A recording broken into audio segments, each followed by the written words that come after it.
what had been a 2 to 3 yard loss turns into a 15-yard gain. 1st and 10 for the Clockers at the Holliston 34. Caveney in shotgun, give to Crispin, up the middle, and the pile moves forward about 5 yards, down to about the 30.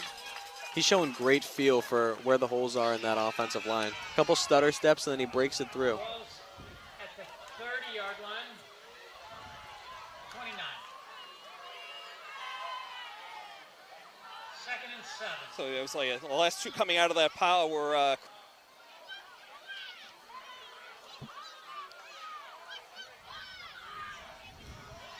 just waiting on the call now. On the play, it's an illegal substitution against Ashland. I guess Crispin ran off the field a little too late. It's fine right now. Second down, but it'll be 2nd and 12. So that positive run from Crispin erased and then some. It's going to be 2nd and 12 for the Clockers now. okay, 2nd and 12 from the Holliston 35. Give us to Fleming this time, up the gut. Picks up 2 or 3 before being brought down. First time we're seeing Fleming in as the tailback. He's a strong runner. Only able to get. So Winnell's under center, starts to drop back into a shotgun. McKay calling the play from the sideline. Holliston's packed the box. A run is not going to work super well here. Fleming in the backfield, going to pick up a blocker. Here's a floater to the far side, just out of reach. Jerry Judge on the left sideline. I like the idea. No play action like I talked about. And Judge had a step on him. He did. The pass led him a little too far. The tough play to make. They saw the loaded box. They saw the press coverage on the outside, and they took a shot. I think it was a good time to do. Drops straight back, looking, scrambles to his right. Found a hole for a moment. Gets through the line, but he's going to get stopped short of the 1st down. Look at all this great effort between both teams. Look at the battle before it finally gets dropped at the 30. So the Ashland drive stalls again, but definitely more positive yards there. But Holliston will take over on downs at their own 30. Yeah, he definitely felt the pressure a little bit there. No one was getting open. Showed some good pocket maneuverability, just couldn't quite turn it into the 10-yard gain that they needed. So it's going to be a turnover on downs. Panthers football going the other way. Okay, we're down to 1:41 to go here in the 1st quarter. No score. Your Clockers hosting Holliston on a Friday night big Tri-Valley League large matchup. Holliston coming in tonight ranked number 4 in Division 4. Or are they number? I keep getting my number 6. Yeah. It's too many numbers to keep track of. I have them at number 6. My correction. Number 6 in Division 4. Clockers at number 14. And here we go. Kylie back in shotgun, looking across the middle, fires it long. He's got a man open. Complete. Big gainer. Andrew Dennison still on his feet before finally being brought down by Connor Cowan. The biggest play of the night for either team. Cowan almost closed the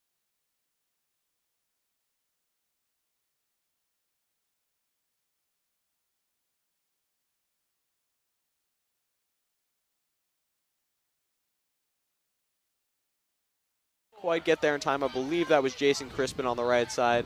The throw beat almost double coverage, came down with it and got a few yards after the catch. Like you said, the biggest play of the game for either team. So big thanks to Tom Hamilton for that replay. 1st and 10, Kylie in shotgun. There's the give. Big TFL. Okay, Devin Harding on the carry, but he goes nowhere fast. We're less than a minute to go here in the 1st quarter, and Harding is limping a bit here, holding his ankle. Let's see what happens here. Harding's a strong runner. Fleming took him down in the backfield, though. It was a great tackle, and we're hoping that Harding's okay. He's trying to walk it off, see how he feels. So a 3-yard loss on that big defensive stop. 32 seconds to go. We'll see if Holliston elects to run a play here at the end of the 1st quarter. Yeah, it was another disruption by Hunter Roby. Forced the ball carrier outside, and Fleming cleaned up the mess. So Harding is staying in the game. He's lined up in the backfield right beside Kylie, the quarterback in shotgun. He's got 2 receivers split wide left, one on the right. He's looking left, looking right. A little dump pass off, complete here to Harding. Eludes one tackler and then brought down right at the 30 with 3.8 seconds to go in the 1st quarter. Yeah, showed off some shiftiness, juking a defender out. Couldn't break the tackle. It's going to be 3rd and about 6 or 7 now for the Panthers. And that is the end of the 1st quarter. 0-0 still. Very, very tightly contested game, and I think we're both enjoying this one so far. I was going to say, I mean, obviously low scoring here in the first quarter. Certainly more entertaining as a low-scoring game than, say, last night's. Ooh, that was a tough one. Thursday night football was tough to sit through. Ooh, that was brutal. Yeah. But we're glad to have you here tonight. Ashland, Holliston, Friday Night Lights on the plateau. Josh Abrams, Chase Abrams here on WACA-TV. And, of course, we do want to thank tonight's sponsors, especially Townhouse Pizza, who provided dinner for us and the crew. Also, Mr. Handyman, Route 126 Self-Storage, Ashland Ale House, and Technoplex. That list just keeps growing. Yeah, huge thanks to all those sponsors, as always. Been a huge help to us here at WACA-TV. Absolutely. So now, as we wait for the teams to get settled in to start the second quarter, just a quick check on the road that Ashland took to get here. They won last Friday against Holliston 35-6. Lost to, I'm looking at the wrong scores. Hold on. They beat Bellingham last week 21-7. Wayland 28-12 the week before. Malden Catholic 28-20 3 weeks ago. But we're underway here in the second quarter as a quick give is snuffed here by the Clockers. That's number 51, Patrick Delarier, with the tackle. I think you're getting stifled and stuffed. I know, in there. I'm all over the place. You kind of combined them. It was a good play. That's what you're trying to say. It was a good play. So 4th and 7 here for Holliston at the Clocker 31.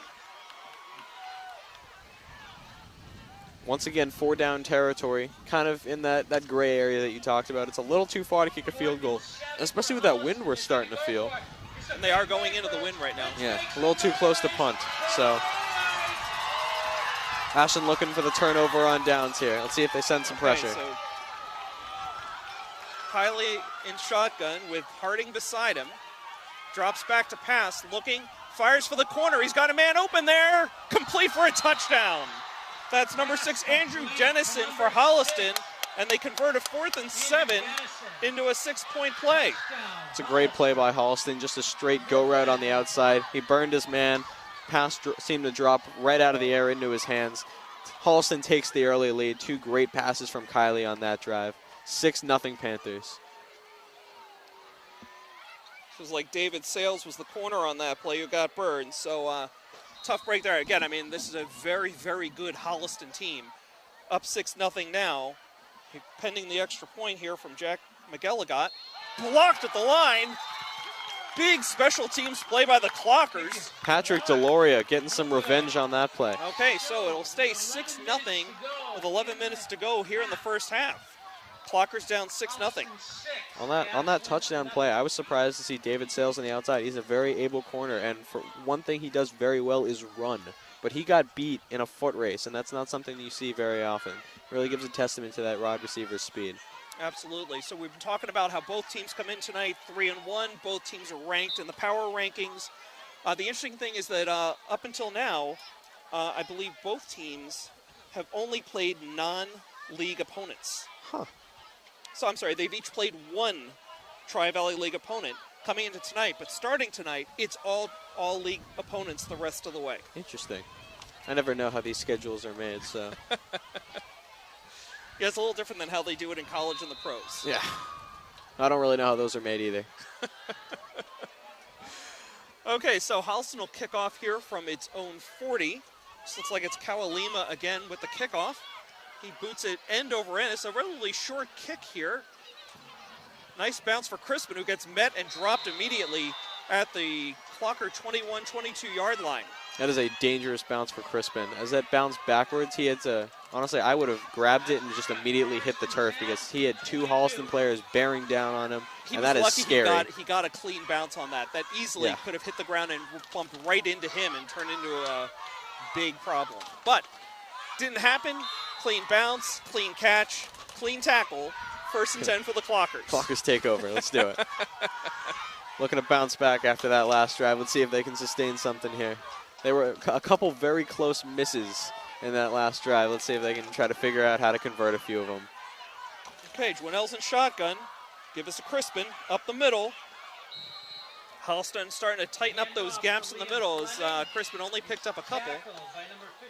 Oh, make that Fleming on the carry. having a tough angle here from atop the press box. That was Fleming. Second and 9. So he's starting to work his way into the rotation a bit. Looks like Holliston's starting to figure out those Ashland runs up the middle. Okay, Tyler Pine and Jerry Judge run onto the field, followed by Dwinells with the play. We're at 10:25 and counting to go in the first half. Clockers down 6-0.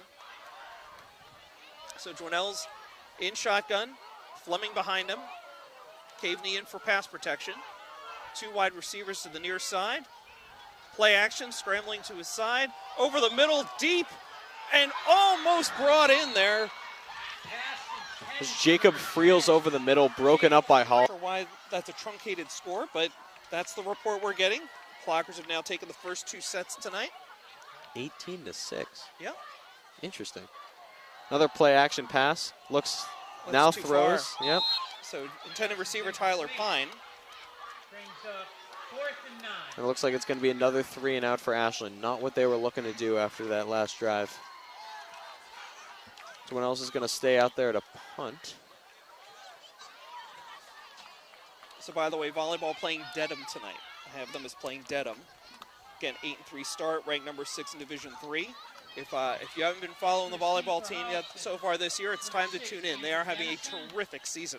Yep. One of the people back there to return is senior wide receiver Andrew Dennison. Caught that touchdown pass, and as we are learning very quickly, he's very fast. Okay, Calls for a fair catch there, though. Fair catch, and right there at midfield. So Holliston takes over. 9:46 to go in the first half. Clockers down 6-0.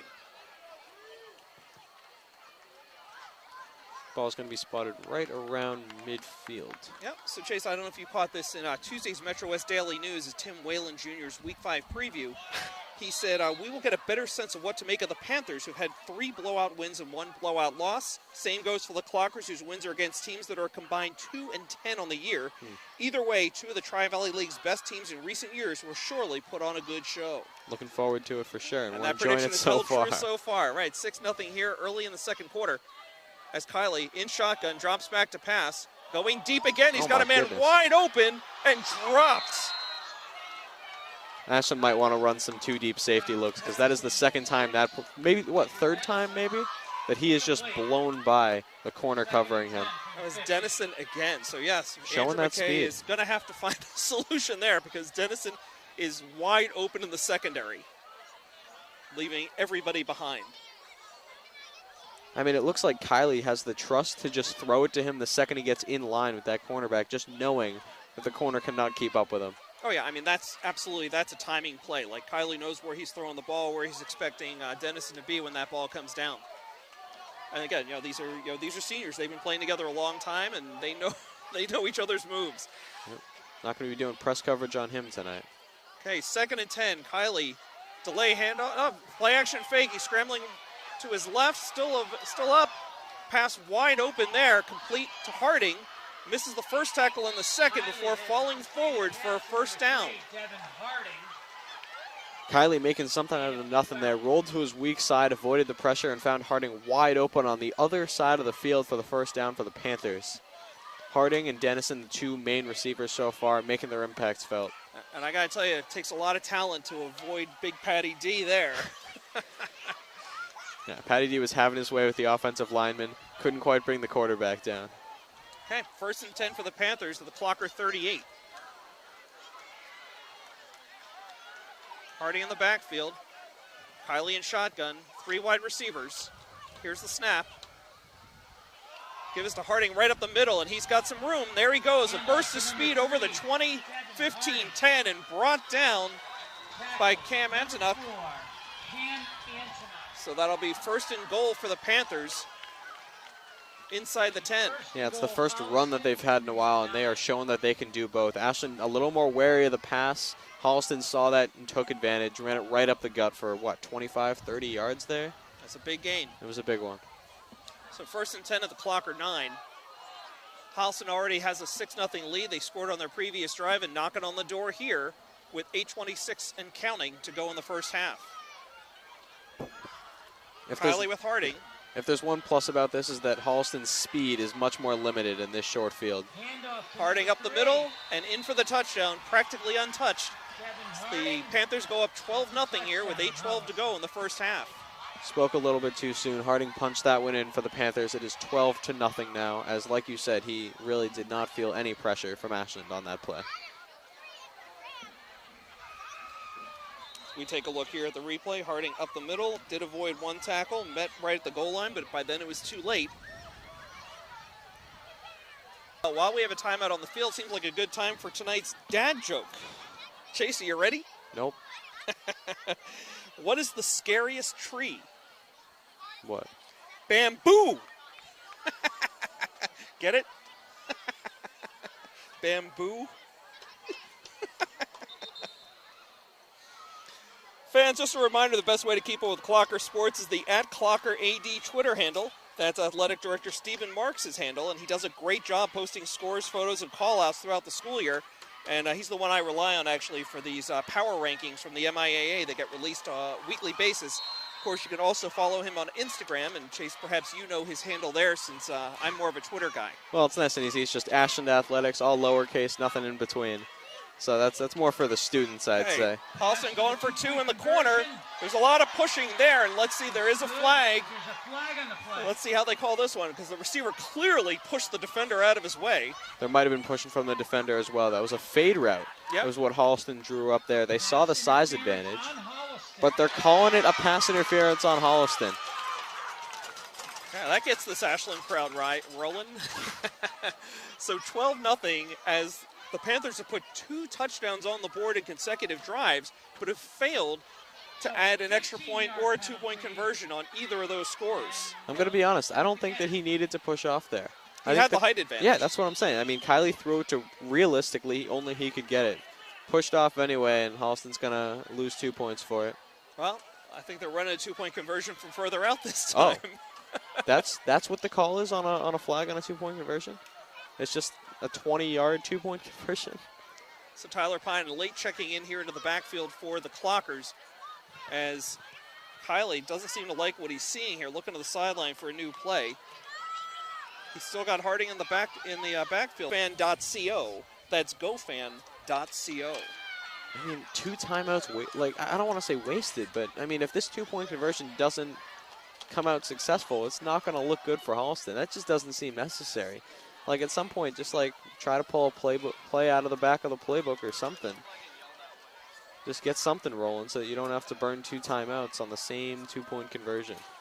So a quick programming note, by the way, our next sports broadcast is Wednesday, October 19th, when the volleyball team, we're talking about them plenty tonight, when they host Medfield at 6:30 p.m. Again, Wednesday, October 19th. Rob Silver and I will have the call on that one. And you said we've been talking about them a lot. There's a lot to talk about. It's a good team. Not just a good team, but these games are just so entertaining. Rob and I, you and I also, we've caught a few of these games so far this year for volleyball, and these are downs, but unable to convert on a point after or on a 2-point conversion. 2 attempts on the 2-point conversion come up short. So 8:12 to go in the first half. Clockers down 12, but still very much in this game. Yeah. And also probably hoping that those 2 points can be a bit of a difference maker. Congratulations to the golf team, who at 10-3-1 has clinched a spot in the MIAA. You hearing this? The golf team, as I think I'm hearing this correctly, 10-3-1, clinched the spot in the tournament already. It's a very, very talented team they've got there. Yeah, it's Kaisar and interesting Kira Joshi. They did suffer their second straight loss in their match with Medfield yesterday, but I do have them at 10-3-1. But we're hearing on the PA system here that they've clinched and up. I think that I think that kick return is going to be a bit of a sign of things to come, because we hadn't seen him out there before. I think that they're going to try to get him more involved in the game plan, because he can be a difference maker when he has the ball in his hands. Okay, pitch back here to Fleming. Beats the first man, crossed the original line of scrimmage, but not much more than that as he's met by 3 or 4 Panthers. Yep. He's a strong runner, and he beat the first couple guys. He just couldn't turn that into something. A couple stiff arms in there as well.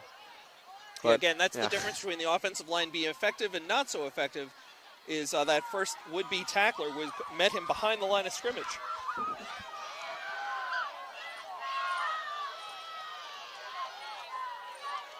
So again, Matt Terry under center here. Back to shotgun.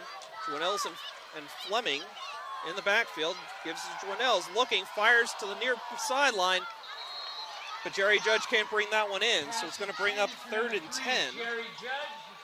It's the second time we've seen a missed throw on a 2nd and long, and you really notice the difference between 2nd and 10 and 3rd and 10 after a missed pass like that. Dwinells is 1 of 4 tonight.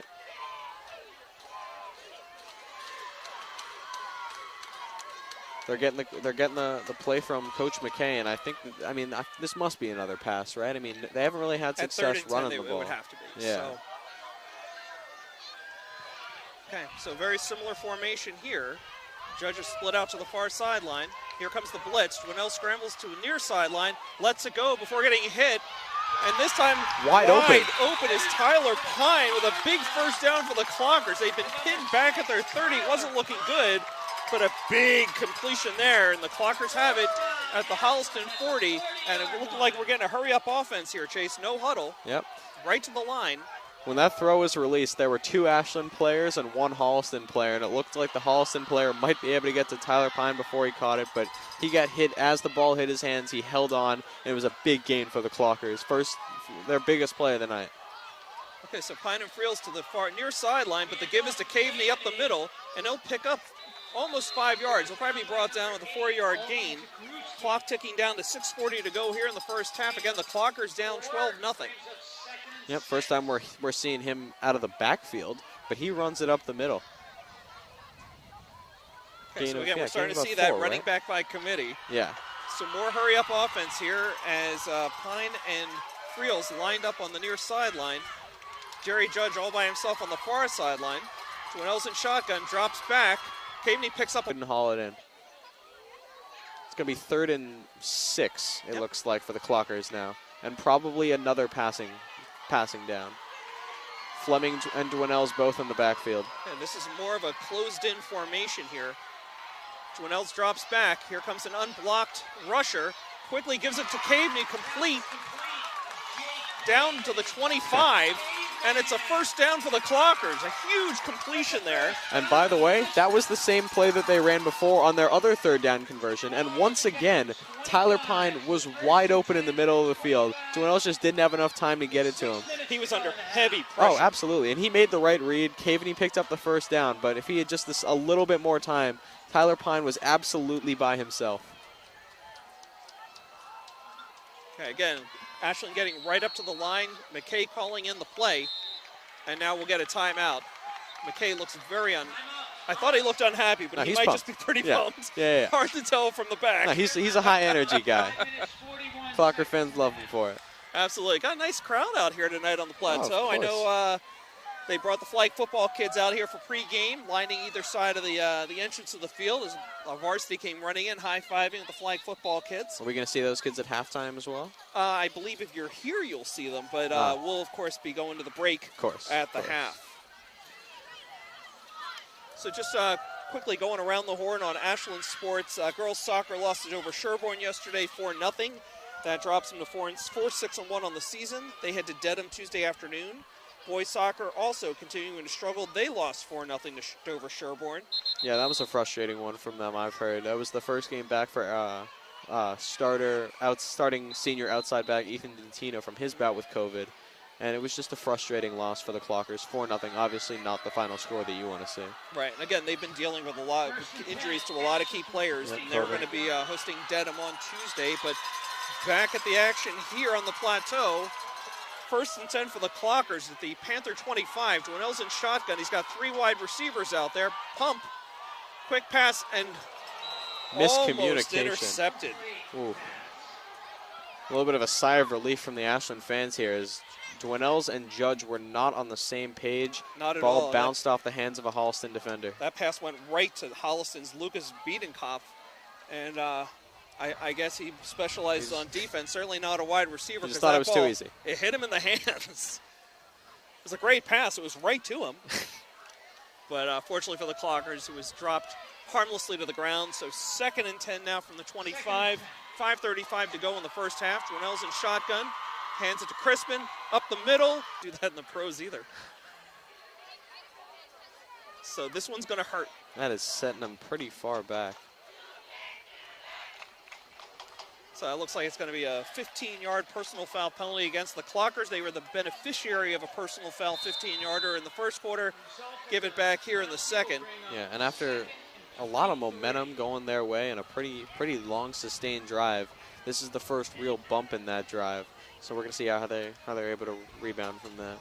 Yeah, so again, a play with very poor communication between quarterback and wide receiver, followed by a terrible personal foul penalty. And the Clockers face 2nd and 23 now from the Panther 38. Joel's in shotgun. He's got 4 wide receivers this time, 3 to the left. This one complete to Pine, tipped for a moment, held on, and he's back to the original line of scrimmage, down to about the 25. It's a very good play. It's just when you look at where he got in comparison to the first down marker, it maybe gets a little bit frustrating.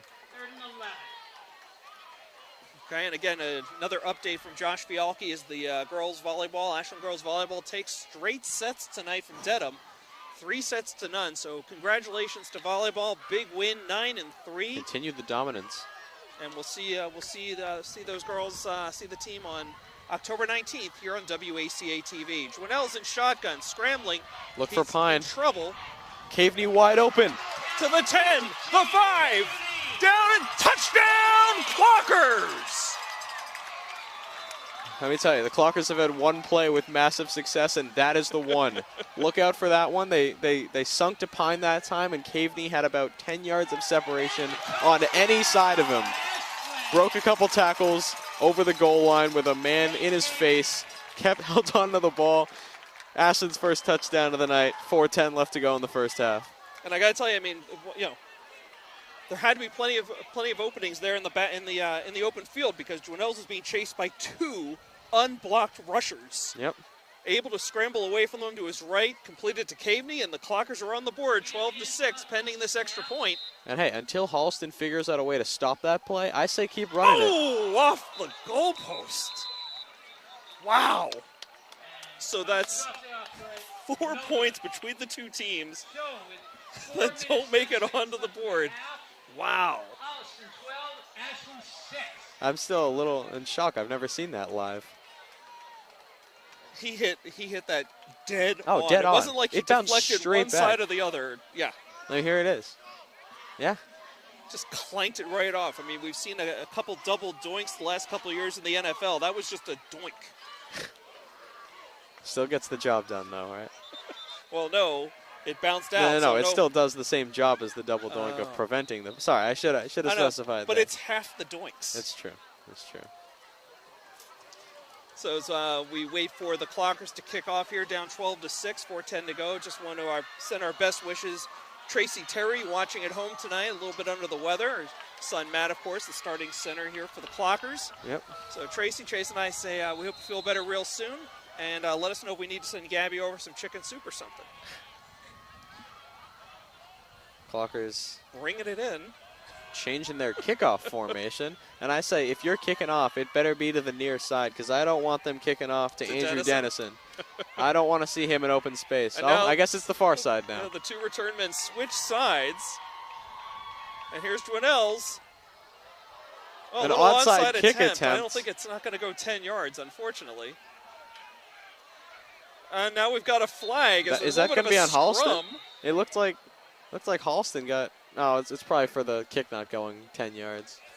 Yeah, I got a little excited there, but that's probably what it is. A little bit of trickery attempted. I don't know if the Clockers are just outsmarting themselves or what here tonight. I mean, you know, they're obviously, as you very correctly pointed out, it was a good call to that you want to keep it away from Dennison, and then having Dennison switch sides. Yeah. And then turn that into an onside kick that was not well executed at all. It'll be Panther ball. Let's see where the referees spot this one. 4:10 to go. And once again, just not. They're spotting it at the Clocker. They saw David Sales giving him plenty of room, as he should be. Mm-hmm. He was playing about 15 yards back, just respecting and maybe even fearing that speed a little bit. So they threw Dennison on a short route and just couldn't connect with him. Okay, 2nd and 10 for the Panthers, the Clocker 37. If that route didn't work for them last time, I think David Sales should stay backed off a little bit because his home run ability is really what should be worrying them a little bit. So Kylie's got Harding standing beside him. He drops back to pass, getting a little pressure this time. He's going to run with it. He's got a first, just about a first down as he dives out of bounds, stopping the clock. That was not a dive. The clock or 30. That was not a dive. Liam Fleming shoved him out of bounds. It was a great play. Readjustment, got him out of bounds, but just past the first down marker. Couldn't quite keep him in front of that. 26, first and 10 from 26. So Kylie on the scramble does pick up the first down. Clock stops at 3:56. As Holliston again is marching down the field. They're up 12-6 here. Kylie again exclusively in shotgun for most of the night. Handoff up the middle again. Clockers have not been able to stop that play for a while now as Harding goes straight ahead. Yeah, they have to respect Kylie's passing ability, and it's really opening up the running lanes for Holliston. It's a 9-yard gain. Yeah. Second and 1. Okay, clock is running here, about 3.5 to go in the first half. Yeah. And as good of a passing offense as they are, I think they keep it on the ground here. Second and short, and they're in the red zone now. They have plenty of time. Yeah. Clockers have shown they haven't been able to stop this run yet. And they can run the clock out a little bit more to keep the Clockers, ironically enough. Clockers getting late into their defensive alignment. A 3-man front as they're going to flood the backfield here. Met at the line, bounces play off. Harding goes to the right side. He's got some room, cuts it back, and in for a touchdown, but there's a flag behind the play. Let's see what the call's going to be here. Haven't signaled a touchdown yet. The initial success at the line of scrimmage was felt. I mean, he was met, but bounced it outside and took it in. It looks like there's a hold against Holliston. With the amount of space he had, it makes makes sense. Called, you had to think there was a hold there someplace, and the refs did in fact call it. So the Clockers catch a break on that one as the refs call holding on the Panthers. That one's going to come back and then some. And also, I didn't see who the Clocker was that stopped him in the backfield or who the Holliston offensive lineman was, but he got beat very quickly. Whichever Clocker that was got to the ball carrier very fast. So you think maybe there was a little bit of a late kind of readjustment trying to tug him back by the jersey. Okay, so 2nd and 1 looks like it becomes 2nd and 6 perhaps. 2nd and 7. Scoreboard says 2nd and 7. 3:03 to go. Kylie again with Harding beside him. Clocker's packing the box. Okay, 3 wide receivers. Kylie drops back. Here comes the rush. Patty Dean, he's going to get rid of it, just throws it out of bounds. So great pressure there by the Clockers. Patty D leading the way. Yep, Hunter Roby broke through as well. I like to see those blitzes dialed up a little bit more. They've been using a couple of them without that much success. That time they decided to send maybe 1 or 2 more rushers than they had before, and it broke through. Kylie didn't know what to do with it. He's got the speed to outrun the defensive lineman, but when there's nobody open and they're forcing him out of bounds, he's got to throw it out of bounds. Yeah. And that's a win. Really good again to see Hunter Roby come busting through that line and breaking up that play. So yeah. 3rd and 7 now from the Clocker 24. Kylie has Harding again beside him, drops back, quick pass, complete.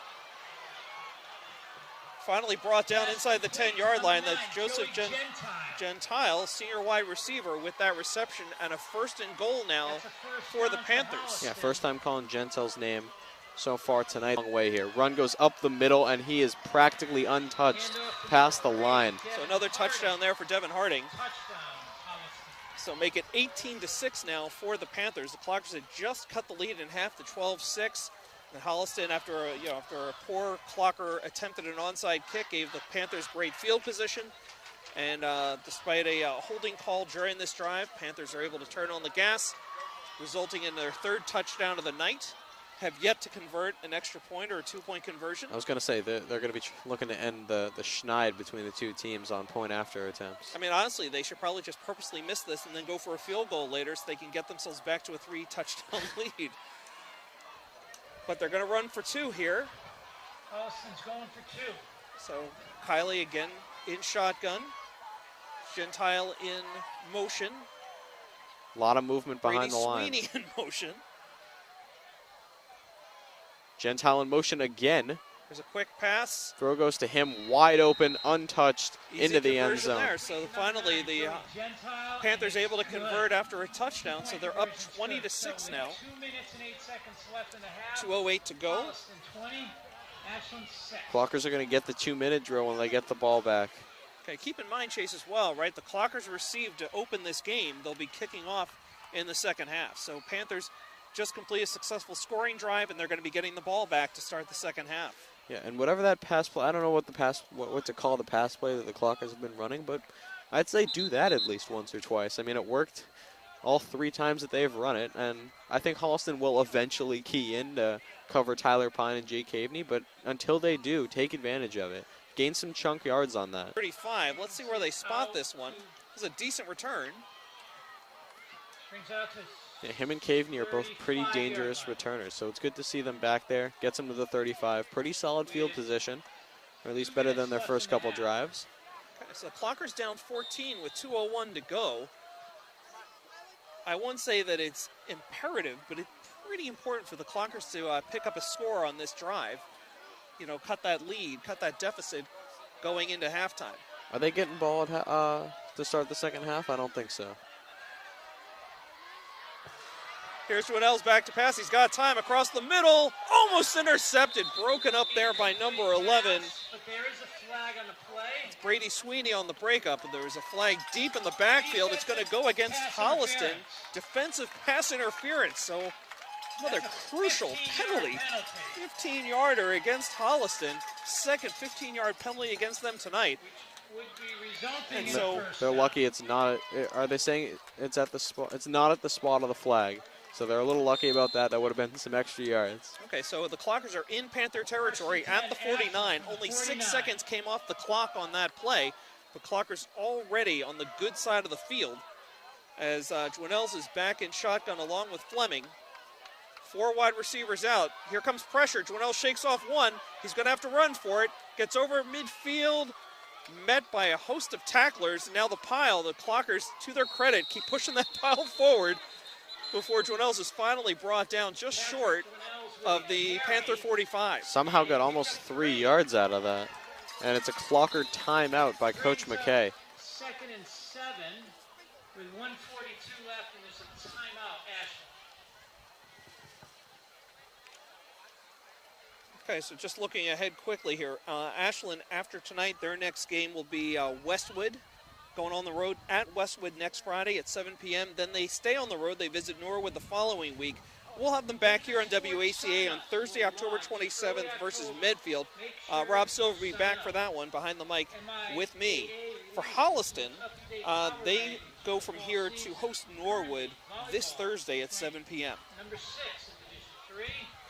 Field hockey, number 13 in Division 3. Yeah, we're seeing a pink out from the fans here, as well as some of the players who are doing it in different ways, whether it be from socks, undershirts, arm sleeves, or as I learned today, Patrick Dwinells, who dyed his hair pink. Thank you. Did. So That's however, a commitment. yeah, however you want to do it, the pink is coming out in full color here tonight. Okay, you're watching Ashland High School varsity football on WACA-TV. And again, just a quick thank you to tonight's sponsors, Ashland Ale House, Mr. Handyman, Route 126 Self-Storage, Townhouse, and Techniplex. Clockers are back here, 2nd and 8, inside Panther territory. Dwinell scrambles to his right. He's looking, fires, complete to Caveney. but he's broken up. They're going to say that one is incomplete. He didn't hold on to it long enough before he got knocked off his feet and dropped the ball. So tough break for the Clockers, and the clock stops at 1:35. It'll bring up 3rd and 8 now. That play look familiar to you? It's hard for me to tell if they look exactly the same or not because Dwinells is under so much pressure. Every time I see him roll out right, I see that post pattern from Tyler Pine and that underneath crossing route from Caveney. And you're starting to make it sound like Caveney's his binky. Anytime he's under pressure, that's who he's looking for. Sometimes the dump off route gets some pretty big yards. Okay, full house here. 3 wide receivers on the right. Dwinells drops back. Screen under pass. Pressure. Crispin has it, but he's dropped for a loss right at the 50. In one of those kind of situations where they just dial it up deep, and if it gets intercepted, it's just a punt. Well, I would think if it's a deep ball, Holliston will just knock it down. They're not going to go for the interception unless they think they can, take it to the house. Yeah. But we're down under 42 seconds to go. There's the timeout called by Ashland. Offense is going to stay out there. Okay, 39.1 seconds to go. The Clockers down 20-6. 4th and 11. Want to go back and check in around the horn with Ashland Sports as field hockey tied Medway 1-1, moving to 4-4-2 on the season. They hosted Dover Sherborne earlier today. We'll check it out at the half and see if Athletic Director Stephen Marks has posted their score. They are currently ranked number 13 in Division III. 4-4-2 is about as even as it gets. Pretty much. And boys cross country, I see dropped a tough one at Medfield yesterday, 35-20. They'll look for their first win on Tuesday at Holliston. Chase, any insight you can give us there on boys cross country? Boys cross country. Have not won a meet this year, but the team has looked really, really strong. We've had PRs from just about everybody on the team. Captains Tommy Giglia, Matt Shuey, and Meredith Riley have been really, really great in orchestrating that team. And William Child has been a bright spot for the boys, actually finishing first in that Medfield race despite the team losing it. Okay, Caveney in motion here for the Clockers. Dwinell scrambles to his right, looking, fires deep. He's got a man. Oh, just out of the outstretched reach of Jerry Judge down the right sideline. He had him beat, but could not haul it in. So Ashland turns it over on downs at midfield, 30.4 seconds to go. So close. They came very, very close to breaking that one big. It was a perfectly floated pass by Dwinell's, just a little out of the reach of Jerry Judge. Would have been a huge hitter as he was falling out of bounds. And even more impressive for Dwinell's, I mean, he's been under pressure almost all night. And, throwing that one on the run as accurately as he did. Pass. It was terrific. But here we go, 30.4 seconds to go as Holliston trying to figure out their last play or two, up 20-6. Here on Family Connect weekend in Ashland. Okay, so here we go. Kylie with his constant companion. Devin Harding, yes. Kylie scrambles to the left, fires a line drive, complete. First down for Holliston. That was Andrew Dennison again. Credit to Kylie because he got rid of that and immediately got leveled by Patrick Deloria. Tough to stay in there, but Deloria helped him back up and Kylie bounced right back. And again, the Clockers running a little bit of a prevent defense, keeping that ball in front of them. Kylie again scrambling to his right. He's going to take it himself and run out of bounds after about a 4 or 5 yard gain. A clock stops with 11.1 seconds to go. 11 seconds left in the half. Kyler Pine had it for a moment, may have been slightly blocked by his own teammate. But 4.6 seconds on the clock. Holliston 3rd and 8. Crispin played that route perfectly. I mean, he was the deep safety on that play, so he was the last line of defense. He stepped in front of that pass and just couldn't haul it in. Clockers had Beautiful terrific play, coverage on that. Again, Crispin joined late to create double coverage, and I could almost see his eyes. He was looking end zone. He was looking to take it all the way back. Kylie keeps looking for that height advantage, but Connor Cowan is a good athlete, and honestly, even with the height advantage, I would trust him in a one-on-one battle there. Okay, here's Holliston Kylie going looking for the end zone. Right up the middle. The only person there is a Clocker. Pine knocks it down. Falls incomplete. And that does it for the half. Tyler Pine able to knock it down harmlessly. So Holliston will lead here at the half, 20-6, and will have the ball. They'll be receiving to kick off the second half. Maybe the score doesn't tell the whole story because this has been a competitive game of football. Both teams have looked good. Holliston with the 14-point advantage going into the half. Okay, so for now, we're going to take a quick break for the half. I'm Josh Abrams. He's Chase Abrams, and you're watching Ashland High School varsity football on WACA-TV.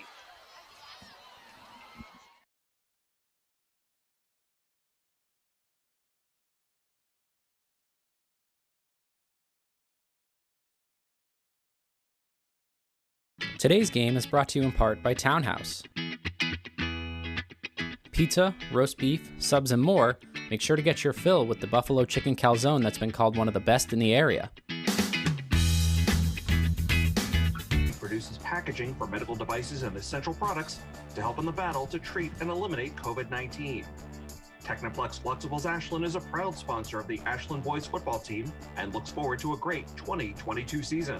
Technoplex Ashland is happy to support the Ashland High football team for 2022. Go Clockers! Today's football game is brought to you in part by the Ashland Ale House. With delicious food, a comfortable family atmosphere, and the friendliest service around, the Ashland Ale House is open for both indoor and outdoor seating, as well as curbside pickup. Visit them at ashlandalehouse.com to check out their menu and place an order. 126 Self-Storage is located at 162 Pond Street and is owned by Ashland native Michael Kane. Gated and fenced with 24-hour security cameras, they offer convenient drive-up storage units for both your residential and commercial needs. Temperature-controlled units and outdoor vehicle, boat, and RV storage is also available. Check them out at 126selfstorage.com, and thank you to Michael Kane for being a great underwriter for WACA's coverage of Ashland High School football games.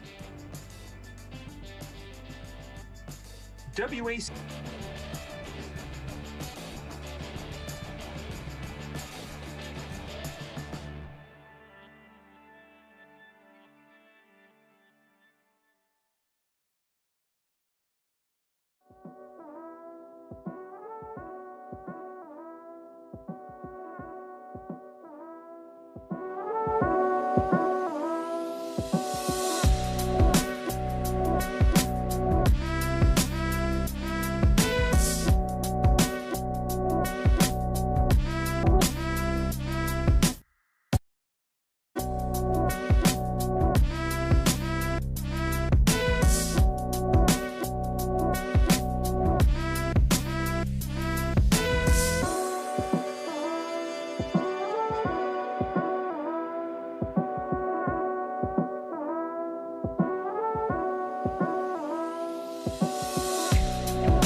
And welcome back, everybody. Ashland High School football Friday Night Lights. Clockers hosting the Holliston Panthers, down 20-6 as we get ready for second half action. I'm Josh Abrams, joined by Chase Abrams. Yep, it was a bit of a back and forth first half. Holliston ultimately coming out on top, 20-6 advantage, of course, the 14-point lead. But as we said at the end of the first half, the score doesn't really tell the whole story because this has been a back and forth game. Both teams have been competitive. Holliston just maybe a little bit more competitive to start this game off. Okay, so before we get started here on the second half, let's go over some Clocker first half stats, compliments of Rob Silver. Dwinell, 7 of 16 for 88 yards and a touchdown. He also had 8 yards rushing. Crispin, 5 for 29 yards. Caveney receiving, had 4 catches for 55 yards. And Pine, he was the receiving touchdown. Tyler Pine, 2 catches, 34 yards. And Fleming, 3 rushes for 4 yards. Crispin, 6 carries. Okay, I'm getting a correction. Crispin had 6 carries for 29 yards. So, again, appreciate having Rob Silver here tonight, our man on the sideline. Usually would be up in the booth here with us tonight, but watching a football game as a fan for the first, well, as just a fan, I should say, for the first time in, what, a few years now? Probably. Okay, so Kylie in shotgun, accompanied by Harding in the backfield. 2 wide receivers split to the left. A little bit of a flinch by the Clocker defensive line. Play is clean, handoff to Harding. Liam Fleming and Matt Terry wrap that one up very quickly. To number 3, Devin Harding, stopped immediately by Leo Bobenshow. I think it was 52 Bobenshow, not Terry, but that's okay. No game. Liam Fleming got in the backfield as well. He's had a few big plays from that middle linebacker position. Again, the Clockers have struggled to stop Harding with that run up the middle, so it was good to see that stop here to open the second half. See if Holliston goes back to the ground game here. They do Kylie not. dropped back the pass, has a man open. Let's see if they're going to call that a completion. He got his arms underneath it. They're going to say it's a catch. Good job by that receiver to be able to get his arms underneath and make the clean catch. So first down. It's either the first or the second time we're calling Brady Sweeney's name for Holliston, though they have looked his way a few times. He's a very, very tall receiver on the outside, so they've tried to look for that height advantage against Connor Cowan. Cowan, though, has won that battle so far tonight. Sweeney's first catch right there. Okay, so Sweeney just a bit short of the first down. It'll be 3rd and 1 for the Panthers, and we've got a flag in the backfield, a Clocker backfield. Illegal formation, maybe? Too many men? Well, it's not too many men. Yeah, you're right. I said that before counting. My assumption would be illegal formation. Well, I don't know, from a flag from the Clocker side of the ball. Yeah. Looks like the Clocker defense is moving back. Yeah, they're talking to Coach McKay. The football is not moving, however. Okay, well, maybe they a are giving ref a warning. mistake. You know, they're giving a warning to move the Clocker bench back. On Ashland's 24-yard line, getting closer and closer to the red zone. So again, I mean, they started with excellent field position on the failed onside kick. Clock is ticking down under 10:20 to go here in the third quarter. Clocker's down 20-6. It's a little bit of a different formation here for Holliston, but Kylie still in shotgun. And now we've got a flag thrown right at the line.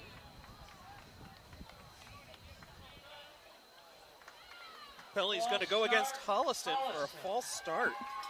Whatever helps. False start, 5-yard penalty. Replay first down. So what the Clocker defense can't do, the penalty will help out.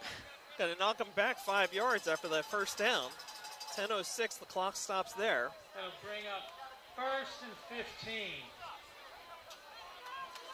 Yeah, just move them a little bit farther away from the goal line, I guess. So ball spotted at the 29. Holliston showing 4 wide receivers and a man in the backfield. That's Harding again.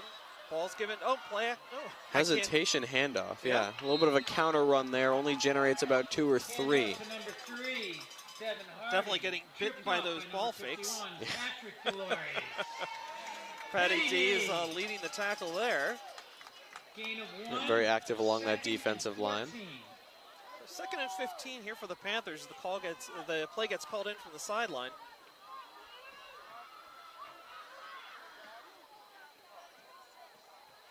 So Brady Sweeney still out there. He's going to line up as a wide receiver on the far side. So 2 wide receivers on the right, 1 on the left in the backfield. Harding back there with Kylie. Kylie drops back to pass. 3-step drop. Going for the home run across the middle. Incomplete. Brady Sweeney, the intended receiver, was broken up beautifully by Jake Caveney. He tried to bring that in with one hand in between 2 Clocker defenders. Could not hold on to it. It was a beautiful ball by, by the Holliston quarterback there. Yeah, so again, Kylie TJ drops Kylie, back. sorry. 5-step drop. Fired it. And again, Sweeney was back, had split the defense, but can't haul it in. So 3rd and 14 now for the Panthers at the Clocker 28.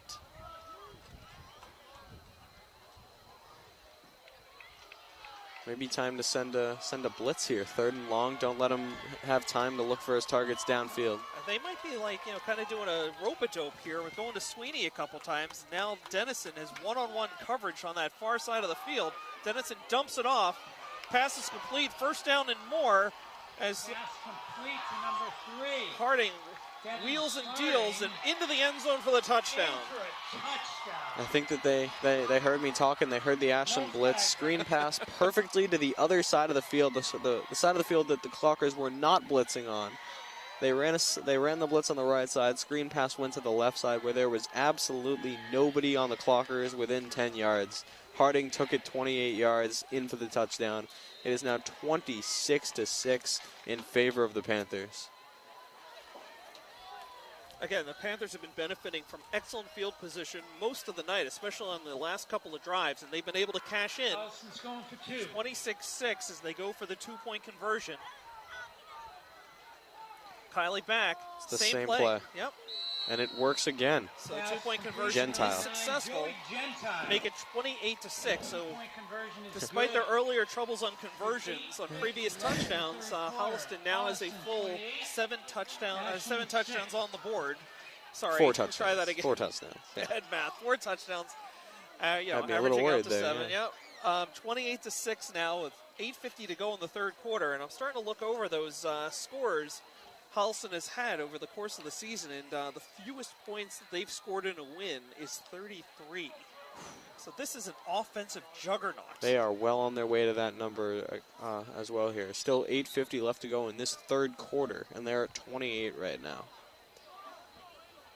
That is Crispin and Caveney once again back there to receive the kicks. We saw Fleming out there to start the game. They've decided to switch him out for Caveney. As I expected, just try to get Caveney more involved in the game plan. So Kawalima again to kick off here for the Panthers. Again, he has a nice end-over-end kick, but he hasn't so far kicked deep. I don't know if he's capable or not. This is another short kick. We got a whistle and a false start called against the Panthers. Don't see that often on the kickoffs, but whatever field position they can get, I guess the Clockers will be happy with. Already short kicks from even farther back as they move that kicking spot 5 yards back to the 35 on their own side of the field. The Panthers are going to be probably dealing with a short field on defense, or at least the Clockers hope so. We'll see. I mean, again, if Lima has any kind of a leg, now's the time to show it. Holliston probably going to be a little late on this runoff now. Another short kick. This one's going to drop down. Fielded by Fleming. Bounces around, still on his feet, and then dropped at the 36. And what seems like maybe a shorter return is helped by the fact that it was a short kick from farther back. And there's Wells in shotgun. Gives it to Caveney, and he is dropped for a 5-yard loss. I have a feeling that early down runs are going to be probably seen a little less frequently after that one, as Holliston absolutely stuffed Caveney. Loss of. You're going to keep sticking with that whole passing early and often idea, huh? I mean, it feels like what they have to do now. So Caveney loses 3 yards on that. Ball at the 33, the Clockers. I guess I know it's tougher to do in high school, but Dwinells is coming out there. He's got a good arm, and he's had some open receivers tonight. He's just got to keep finding them. Caveney stays in the backfield, it looks like. Not really what I want to see, but he can still run routes out there. It's in Crispin early in this game. For most of the first quarter, Caveney trying to get the edge and gets tackled out of bounds. Again, close to a horse collar there, but no whistle, no flag on that one. Yeah, knocked out by his number 11 counterpart, Brady Sweeney. So Sweeney working both sides of the ball right now for the Panthers. Yeah, we're seeing a lot of two-way starters from Holliston in this game. Joey Gentile we've talked about. That's speedy number 6. Dennison we've seen on both sides of the field. He's a corner and a wide receiver. They've got talent on both sides of the ball because they've got talent on, I guess, one side of the ball, and that guy plays on both sides. Okay, 3rd and 11 for the Clockers at their own 35.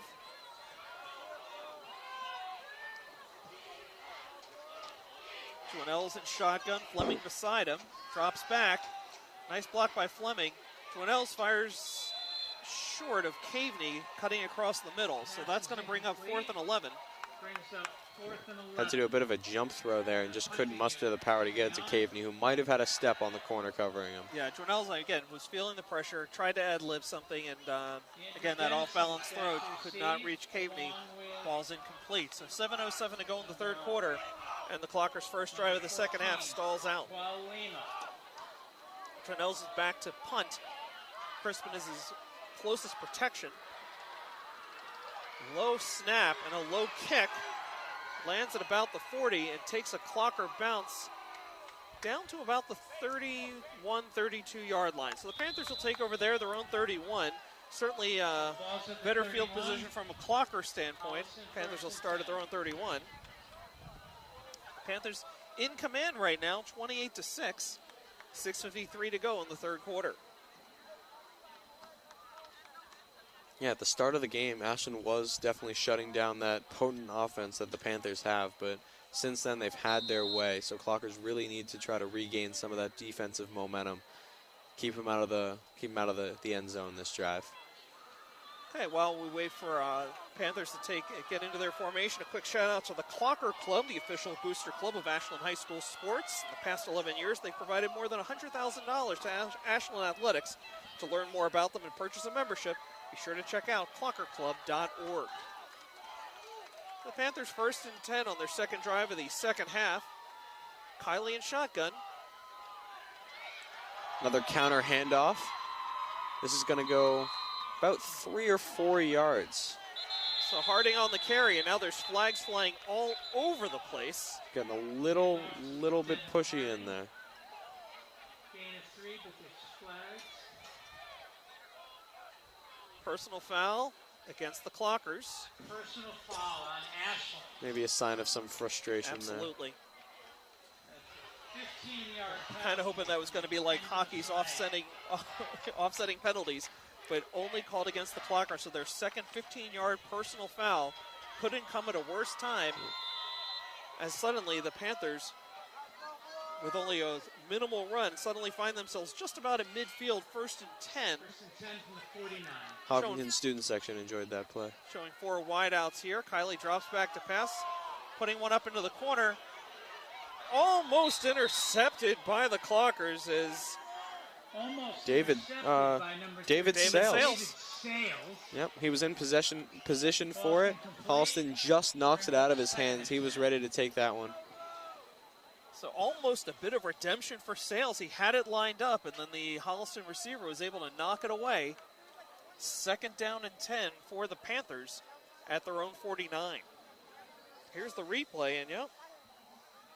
Sales had it lined up there for a moment, but couldn't haul it in. It was a good breakup by, was that Brady Sweeney again? Maybe Joey Gentile. Just it was really good to see Sales having excellent position there. I mean, he picked up that ball in flight before the Holliston wide receiver was able to make the play. He's doing something that always helps cornerbacks, where he had one eye on the receiver and one eye on the quarterback. Kylie complete here to Sweeney for a big gain. One man to beat, still on his feet, cuts it back, and finally brought down hard inside the Clocker 15. Sweeney showing some run after the catch abilities. He broke multiple tackles, showed off a bit of a stiff arm there. ran around Ashland defenders all the way inside the 15. Yeah, he's a big guy, and once he got that head of steam, he was real tough to bring down. Clock is running, approaching 6 minutes to go in the third quarter. Panthers showing no signs of slowing down. You said it, they're an offensive juggernaut, and it doesn't, and based on these past scores, it doesn't seem like they really let up. They've got a 22-point lead. They don't need to score here, but I don't think that they really care. No, they are showing a spread offense here. Yeah, they're still passing the ball. 4 wide receivers, lone setback. Here's the give to that running back. And breaks it all the way down to the Clocker 5. That I believe was Harding again. Yeah, broke the first tackle before Hunter Roby brought him down. 8-yard run, though, and they're even closer to that end zone. Inside the 10 now.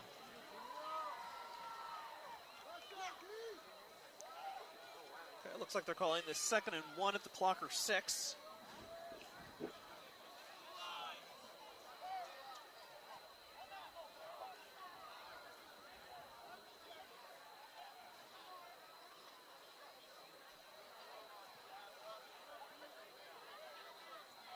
Jake Caveney looks a little shaken up. He just came off to the sideline. We'll have to keep an eye on that. But watch Panthers Joey run a Gentile play. in motion.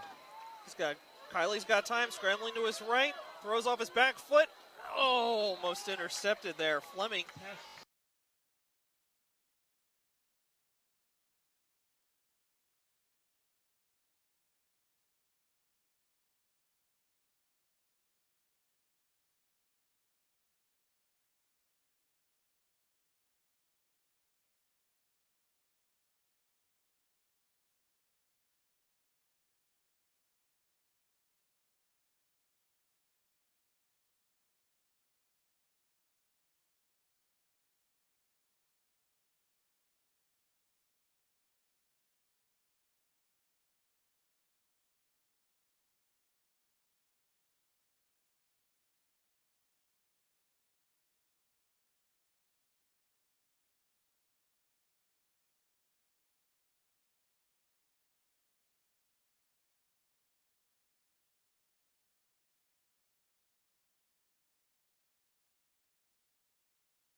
Haven't really seen so far tonight that just, taking a glance across the field.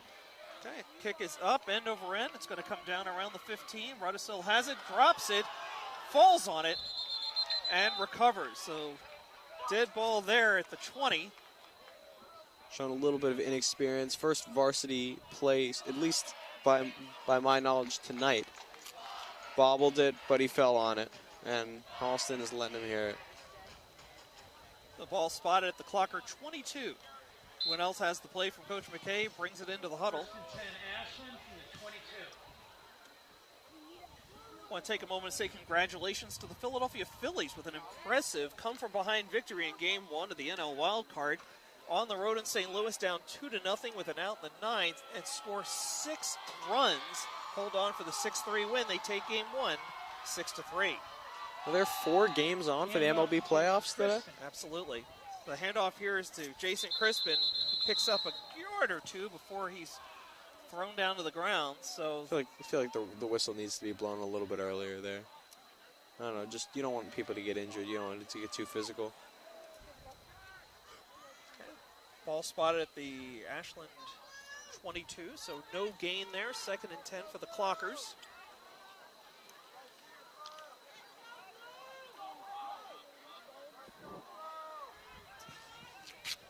Okay, Dwinells in shotgun. Crispin beside him. Fleming in there for a little extra protection in the backfield. Dwinells back, looking. Going to try to throw it to Judge, yep. to Jerry Judge. Judge could not shake free of his defenders. Ball falls harmlessly 10 yards past him. So 3rd and 10 now for the Clockers at their own 22. Yep, Judge trying to run a bit like he ran a stop and go there, and I think Dwinells was just ready for the go a little bit too soon. Judge had 2 men on him. Dwinells threw his way before he could make that second cut, and it was just overthrown. Yeah, at the time Dwinells let it go, he had to hope the Judge was going to shake free and catch up to that one. He just couldn't do it. So 3rd and 10. Clockers approach the line.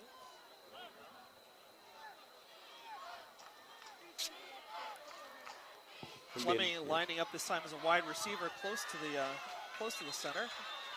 Whistle just as the ball is snapped. One did. Timeout Ashland. Timeout Ashland, no flag.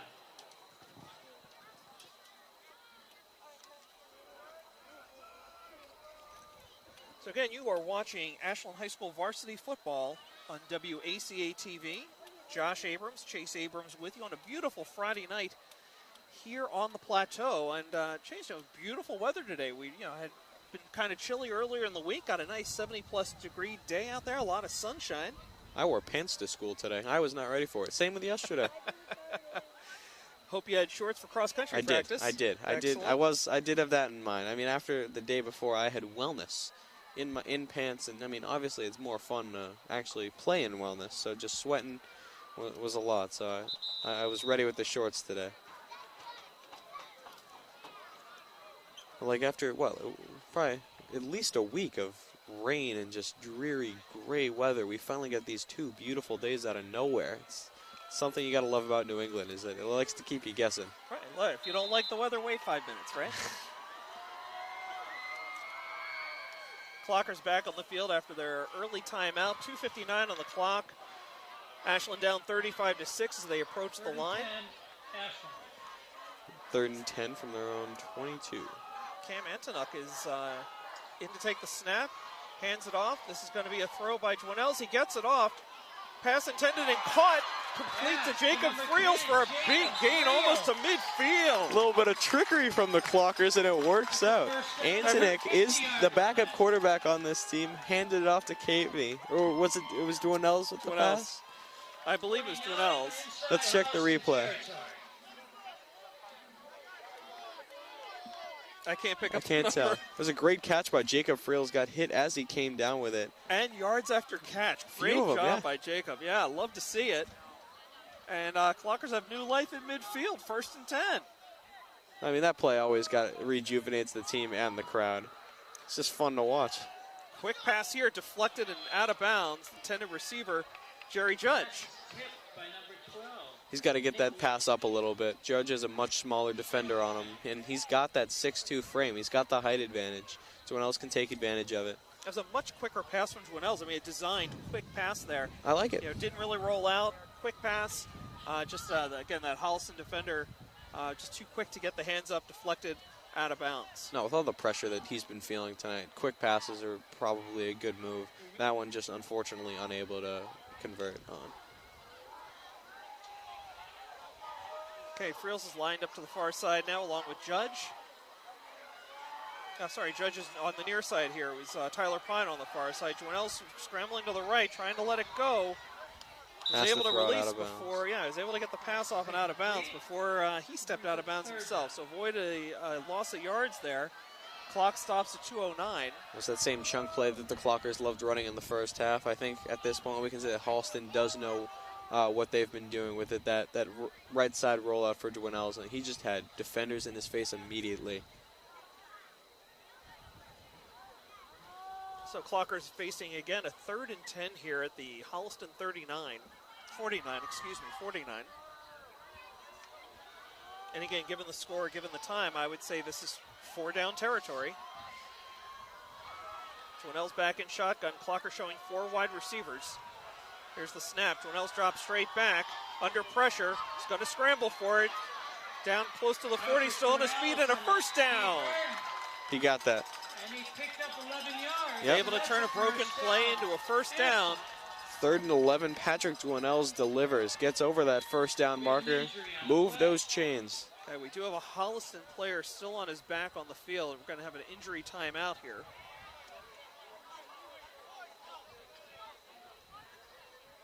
Okay, so while they're taking care of business down there, let's take care of a little business up here.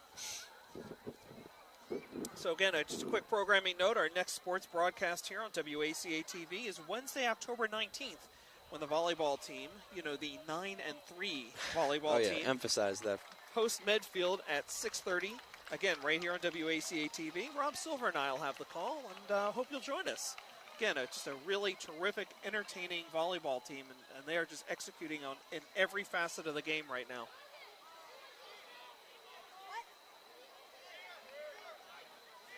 So clock is now running. Less than 2 minutes to go in the 3rd quarter. Clockers with the first down. This is about as deep as they've been, other than the touchdown, as they've been in Holliston territory all night. It's Jeff Britt late to join the team out there on the field. They're going to go with this this gunk formation, whatever they call it. Joannell's comes out of a pile, but doesn't get much before he's brought down. They seem to love this formation they last really year. do. And they were running it a bunch the last game that we had here at WACA. Again, they can do so many different things out of that formation, but it seems frequently it's a quarterback keep. Makes it a little bit more predictable, huh? So again, it's interesting because again, I mean, this is the first time we're seeing it from the Clockers tonight, but they really do like running this a lot. Here, this time the pitch to Crispin, running behind the line. Going to get a couple more yards in the second effort. Again, turns it into 3, maybe 4-yard gain as we're down under a minute and running here in the 3rd quarter.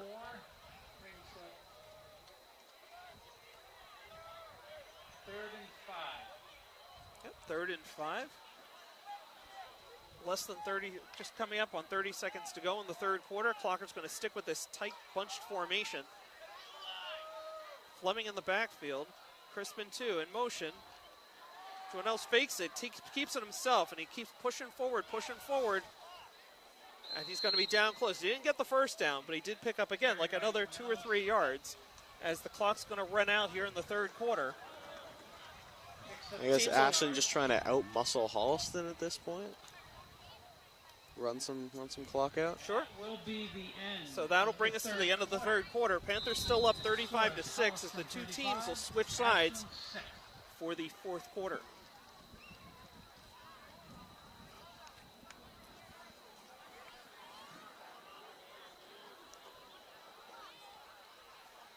So again, want to remind folks, you should be following at Clocker AD, Athletic Director, Clocker AD on Twitter. That's Athletic Director Stephen Marks' handle. And Ashland Athletics on Instagram if you're more of my age and don't really have Twitter. Sure. And he does, again, he does make a point of multi-generational updates on multiple social media channels. He's good with that stuff, right? He really is. I mean, when he posts on one, he posts on both. And, again, he's got that great, high-def monitor mounted outside his office with, again, all those updates. Yep. So he posts all the scores, upcoming games, photos, updates, and more, all courtesy of Athletic Director Stephen Marks. Clockers facing a 4th and 4 at the Panther 31, but now has switched sides. Clockers now going from right to left across your screen as Dwinells lines up in shotgun with Fleming beside him. Got Judge split wide to the right. Caveney in motion over there. Dwinells with a quick drop. He's in trouble. Scrambling. Brought down. It's going to be close. Let's see where they spot this one. I think he came up a yard short. Fought hard, avoided a lot of tackles to get those few yards. Yeah, he got under pressure very quickly, and it's not a generous spot. Not a charitable spot for the Clockers, and the ref signal Holliston ball, so they turn it over on downs, coming up short on that 4th and 4. Thought he might have been a little bit closer to the line. Maybe he didn't get over it, but I mean, at least push the ball back. Out the chains. Ho-ho.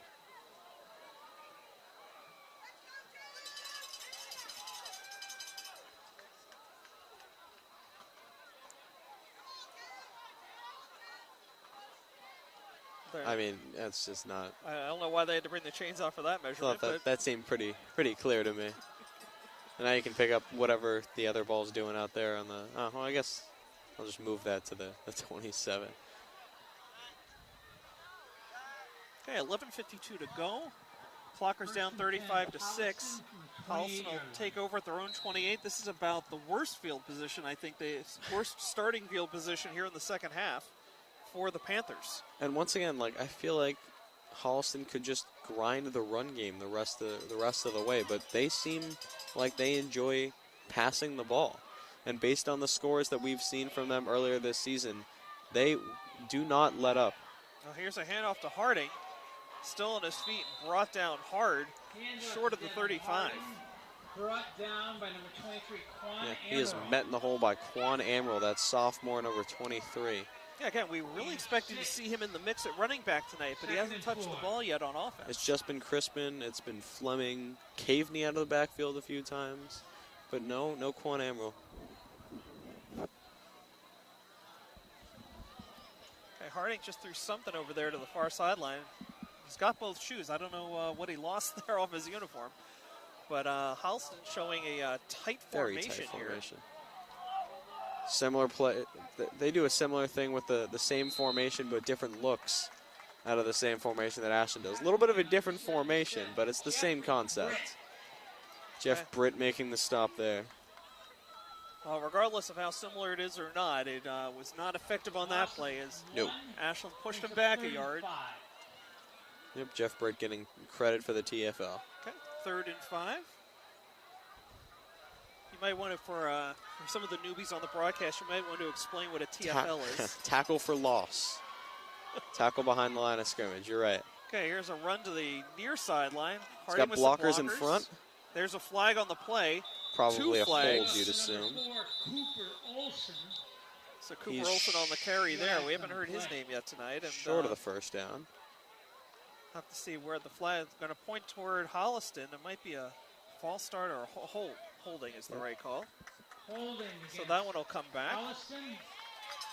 So Holding is 10 yards. We'll take it. Okay, so it should make a 3rd and 15 for the Panthers. 10:25 to go. Panthers with a comfortable 35-6 lead here in Ashland. Yeah, really significant loss on what was a positive play for the Panthers. So ball spotted at the Panther 28. 3rd and 10 for Holliston. 3rd and 10. There you go.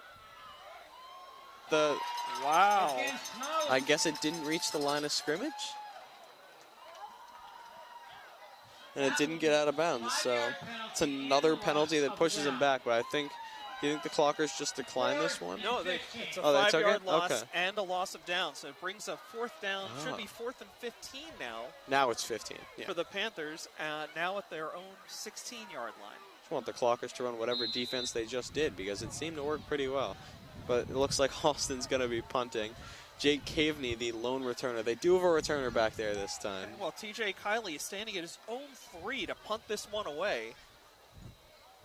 Caveney expecting to field this one on the Panther side of the 50, so should be good field position for the Clockers. It's a low line drive kick. Kamey's going to let it drop, and it's going to bounce, take a Holliston roll right at the 49. So it actually will be just barely Clocker ball. Just barely. It's because you said something. I want to see Kamey step up and make an attempt to catch that one. Give the Clocker some good field position here. I mean, it's just like, you know, you've got like, I mean, there was maybe one Ashland player within 20 yards of him and 3 Panthers bearing down. It's intimidating, but the fair catch is sometimes very, very useful. Okay, well, 1st and 10 for the Clockers at their own 48-yard line. 9:35 to go. Panthers up 35-6. Fleming comes running off the field. Got Jacob Friels running out wide here to the near sideline. Joinell's in shotgun. Give us to Crispin up the middle. Pushes ahead for about 2 yards. So right at the midfield marker.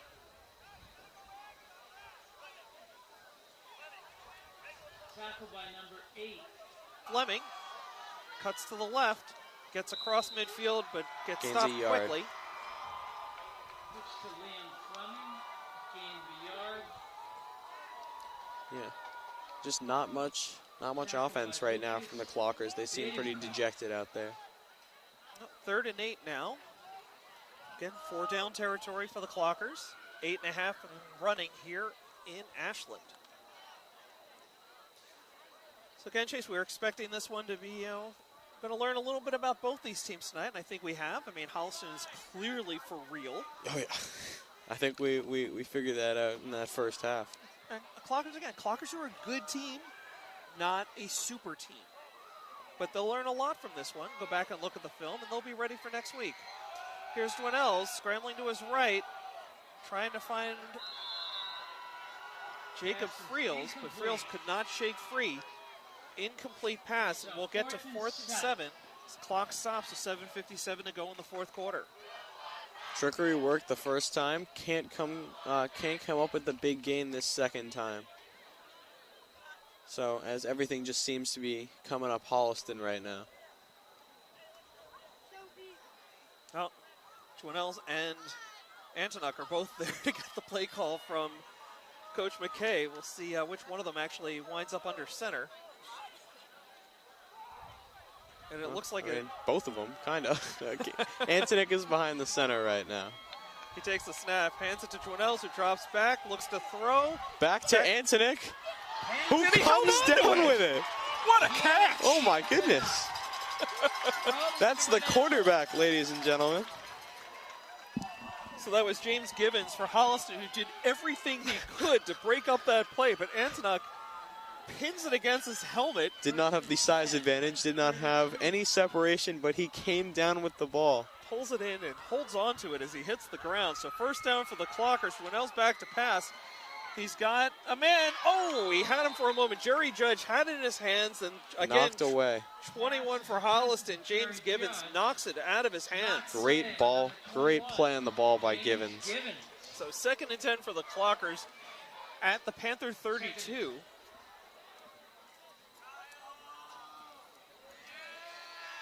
They just appear to be determined to get a completion to Jerry Judge tonight.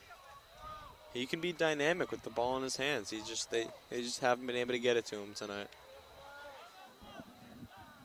Okay, Dwinells in shotgun, Fleming to his right. 3 wide receivers on the right side of the line. Judge by himself on the left. Dwinells keeps it on a fake handoff, pushes ahead for about 5.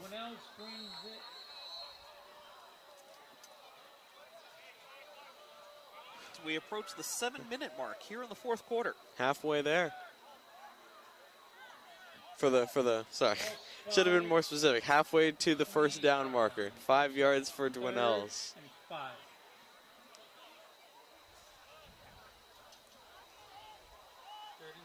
Okay, ball spotted at the Panther, I'll call it the 28-yard line. 3rd and 6.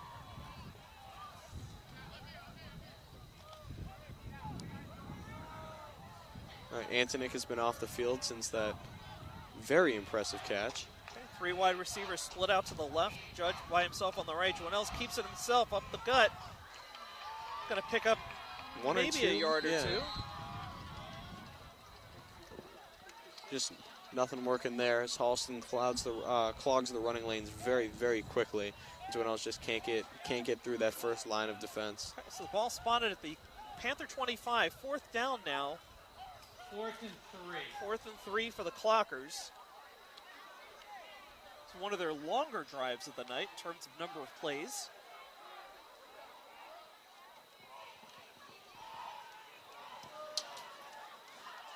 Dwinells still has Fleming beside him, showing 4 wide receivers. Goes over to the right. Fleming.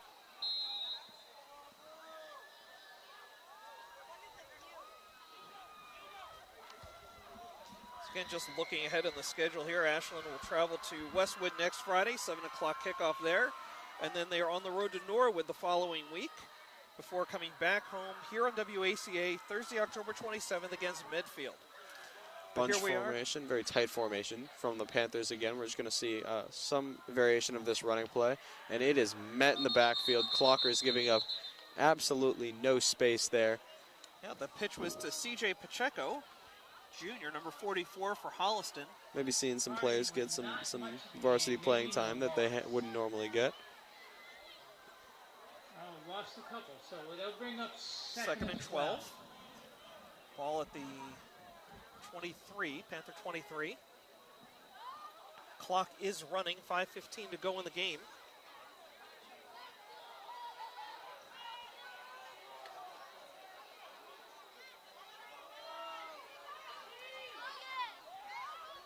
Handoff in the backfield. Again to Pacheco. Lit up by Liam Fleming. Maybe a gain of 1 there, but Fleming was giving up no ground, forced him onto his back. Man, Route 126 Self-Storage, Townhouse, and Technoplex. Thank you again to all our sponsors tonight here on WACA. Here's the pitch for Holliston. Run it the other way this time. Tackle by number 51, Patty D. Jeff Britt and Patrick Deloria. Patty D combining on that tackle. 4th and a little bit less, but it should still be a punt for the Panthers. Gain of 3, it is 4th and 7. That punt team is on. Clock is running, under 4 minutes to go now in the game. Panthers up 35-6.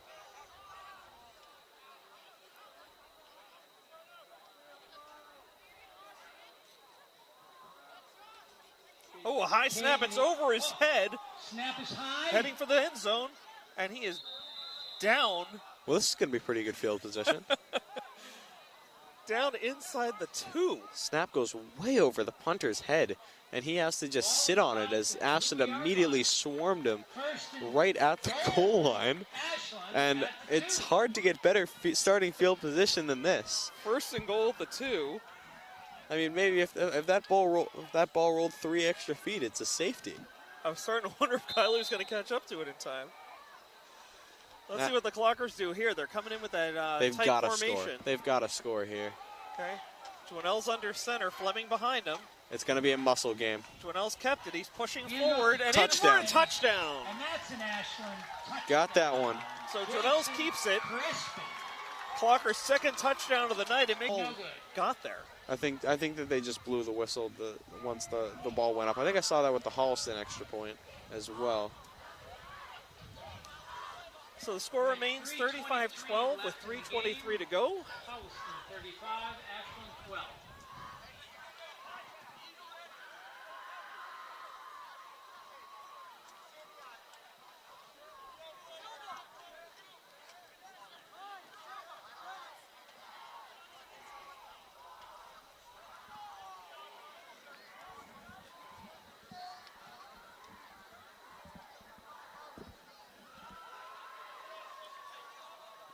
So again, you're watching Ashland High School varsity football on WACA-TV. Our next sports broadcast, Wednesday, October 19th. Volleyball hosts Medfield, 6:30 p.m. Rob Silver and I have the call.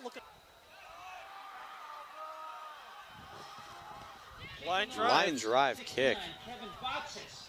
More of a cleanly. ground ball. Ball carrier is Andrew Dennison. Oh, dangerous as always, but he can't do anything that time. Decent field position for the Panthers to start things out. 38-yard line. We're just going to continue to see that ground and pound approach. 3:15 to go here in the game. Clockers down 35-12. Panthers will go 1st and 10 from their own 37.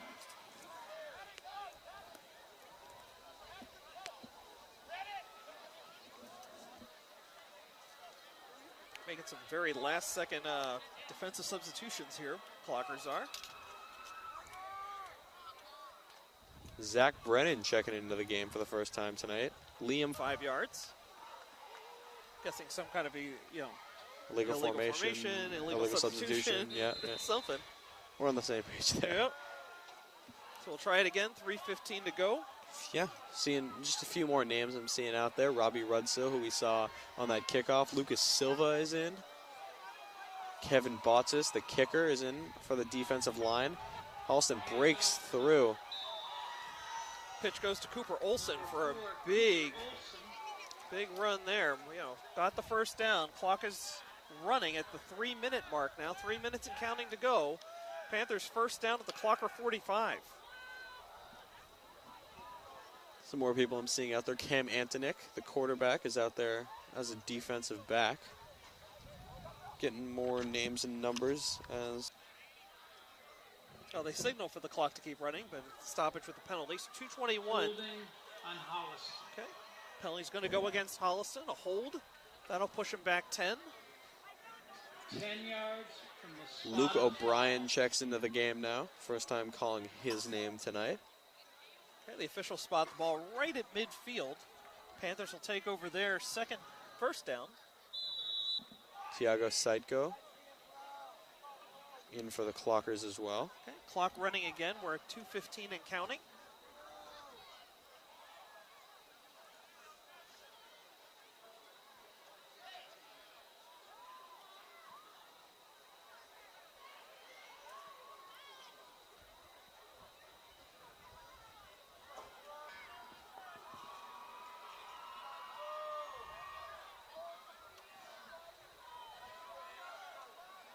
Tight formation from Holliston again. We're going to see this for the rest of the game. Outside pitch. This is Ibbotson again. He is brought down, but he's close to a first down.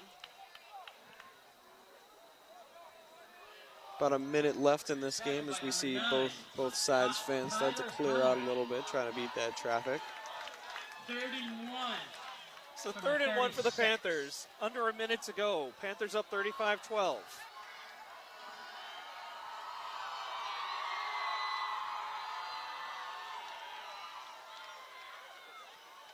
Fake the toss here, give the handoff inside. And that's Tiago making that tackle after the first down was gained, though. Clock keeps running. Holliston has the first down.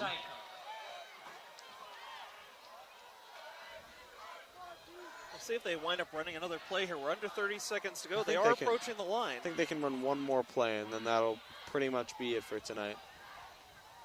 It should be a point of pride for the Clockers to shut him out here. 20 seconds to go. Shut him out on this play. Yeah. Here's the pitch. Running down the near sideline. We've got multiple flags as the ball carrier, Matthew Hunt, gets knocked out of bounds on the near sideline. Team in the division. Yep.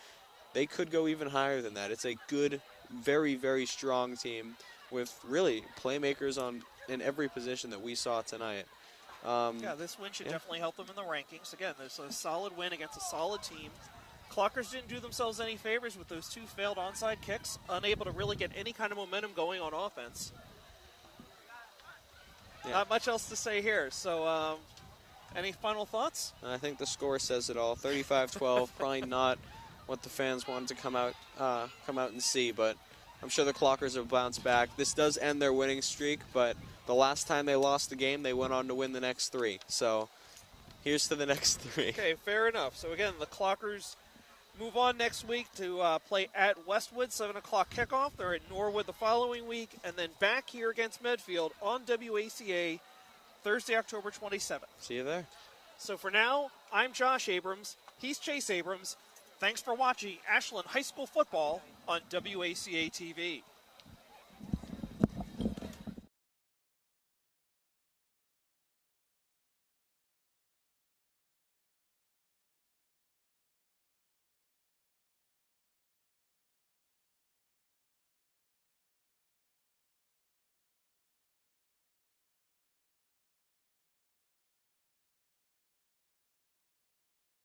Today's game is brought to you in part by Townhouse. Pizza, roast beef, subs, and more. Make sure to get your fill with the buffalo chicken calzone that's been called one of the best in the area.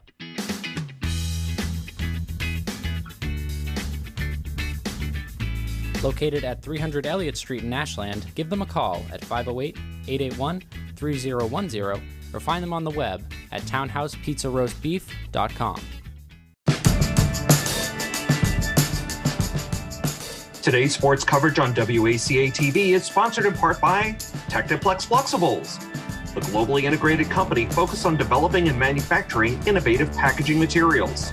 The Ashland facility produces packaging for medical devices and essential products to help in the battle to treat and eliminate COVID-19. Techniplex Flexibles Ashland is a proud sponsor of the Ashland boys football team and looks forward to a great 2022 season. Techniplex Ashland is happy to support the Ashland High football team for 2022. Go Clockers! Drive-up storage units for both your residential and commercial needs. Temperature-controlled units and outdoor vehicle, boat, and RV storage is also available. Check them out at 126selfstorage.com.